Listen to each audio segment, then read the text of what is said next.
Ny mety ho toetrin'andro eny an-dranomasina ny sabotsy 9 febroary 2024 amin'ny anora maraina hatramin'ny alahady 9 febroary 2024 amin'ny anora maraina.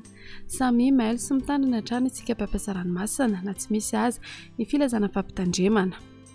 Ho an'ny morontsiraka atsinanana tanjona bobaomby hatrany amin'ny tanjona angotsy anorana tandrifin-drahona mahalana ho avy atsimo atsinanana andrivotra ka ho 9 hatramin'ny 12 kilometatra isan'ora.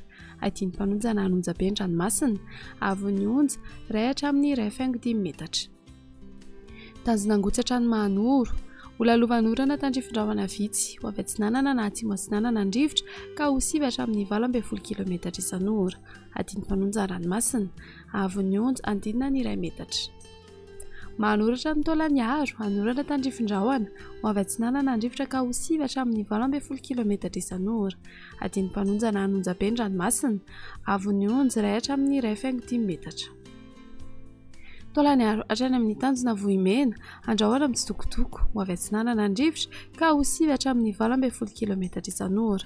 Ahatratra 20 hatramin'ny 7.30 kilometatra isan'ora indraindray rehefa manalavitra ny morontsiraka. Anonja be na ahiry ny ranomasina avy onja 1.5 hatramin'ny 2 metatra ahatratra 2.5 metatra indraindray misy alin-drano avy atsimo andrefana. Ho an'ny morontsiraka andrefana tanjona vohimena hatrany amin'ny tanjona ankabo andrahoana mitsitokotoko na andrahoana vitsy ho avy atsinanana na atsimo atsinanana andrivotra ka ho 12 hatramin'ny 18 kilometatra isan'ora. Avy onja 1.5 hatramin'ny 2.5 metatra misy alin-drano avy atsimo andrefana. Tanjona ankabo hatrany amin'ny tanjona vilanandro isorana tandrifin-drahona mety araikotrika indraindray ny any avaratra imoron-dava ho avy avaratra andrivotra ka ho 9 hatramin'ny 12 kilometatra isan'ora. Ho avy atsimo miandalana ny faran'ny feam-potoana ka ho 7 kilometatra isan'ora. Adiny mpanonjana anonja be ny ranomasina avy onja 1 hatramin'ny 1.5 metatra ahatratra 2 metatra any amin'ny tapany atsimo.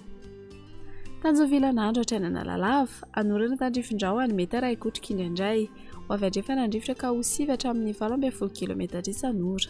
Adiny mpanonja ranomasina avy onja 8.5 hatramin'ny 1 metatra.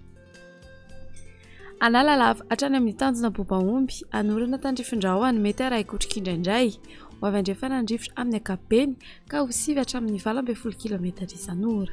Adiny mpanonja ranomasina avy onja 8.5 hatramin'ny 1 metatra.